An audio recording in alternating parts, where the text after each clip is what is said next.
Hi guys, I'm your host 360 Man.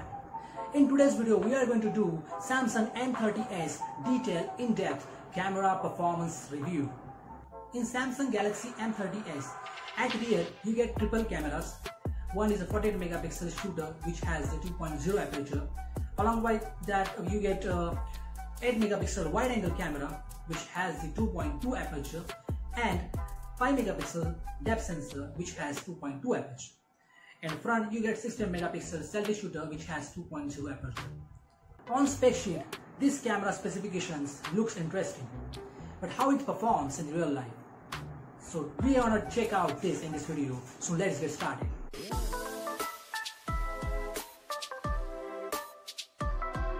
Starting with the daylight photos, the 48 megapixel performs good in daylight condition.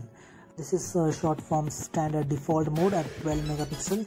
And this photo shot in 48 megapixel. 48 megapixel provides more details but little bit crops in image. 8 megapixel wide angle lens increase in field of view.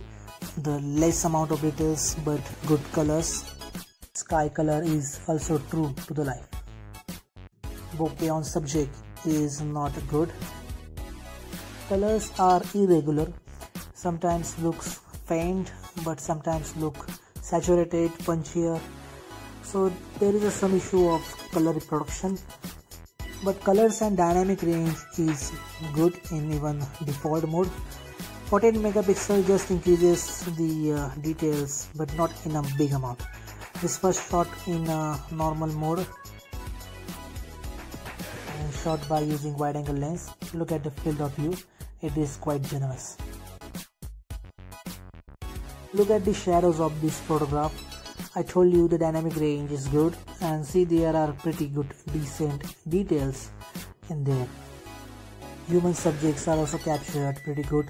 The skin tones are pretty true to the life. Exposure on face is well balanced.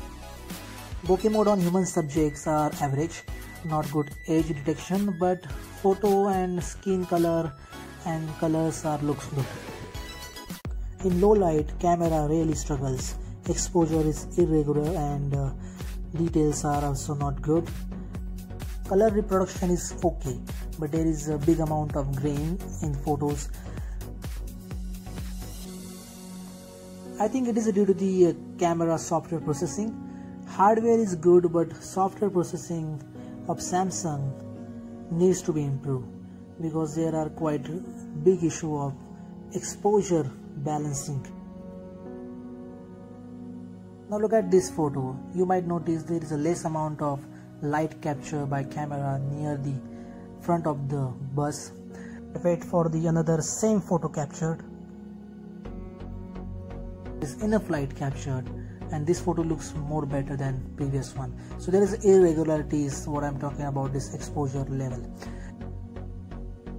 You get spot color feature in the smartphone like other Motorola phones get, where background gets black and white, and this feature works pretty well in the smartphone, and this is the true photo of that photograph, previous photograph.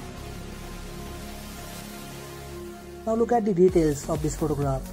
It is good. Colors are also good in this photograph. These all photos looks better because there was enough light at this location. So in bright light conditions you get good photos. This phone has dedicated night mode. This is shot in night mode, which is good. Your hand must be very steady while using night mode. This shot in using regular lens, and next photo is shot in a wide angle lens. So check out the clarity of wide angle lens in low light. Now coming towards the front facing camera, in daylight condition front facing camera performs extremely well. Selfies come out quite well detailed, skin tones are also good, exposure also good, dynamic range is also good. The bokeh effect is quite aggressive, but you can change the amount of bokeh after shooting the photo. Age detection is not the best in the market, but it is quite good for the price. The most interesting part of the front facing camera is spot color feature is also available here. Low light selfies, well, you will be disappointed because there is enough amount of grain in the photos, noise level is very high and colors are also faint, so it is better to avoid taking selfies in low light with this phone. This video shot from Samsung M30s 4K 30 fps. There is no stabilization at this level and you can only shoot up to 10 minutes in 4K. This is the clarity, autofocus,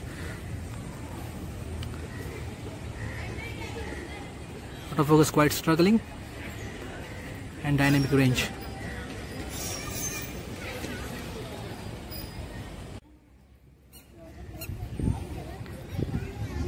This video shot from Samsung M30s using super steady mode at 180p 30 fps.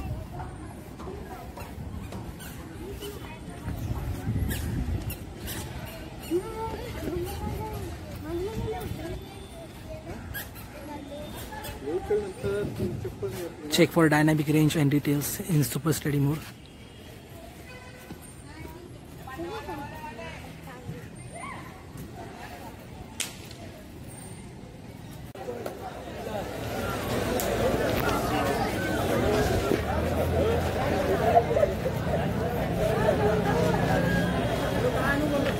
Study mode सोडला ना तर हा एवढा impressive नाही. येऊ दे कसं आहे तो.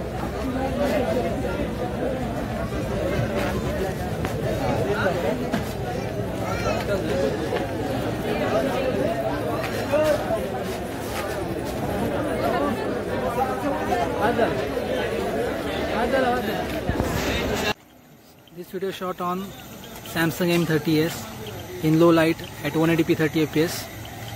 This phone has steady mode which stabilizes the video, but you can see the grain on video.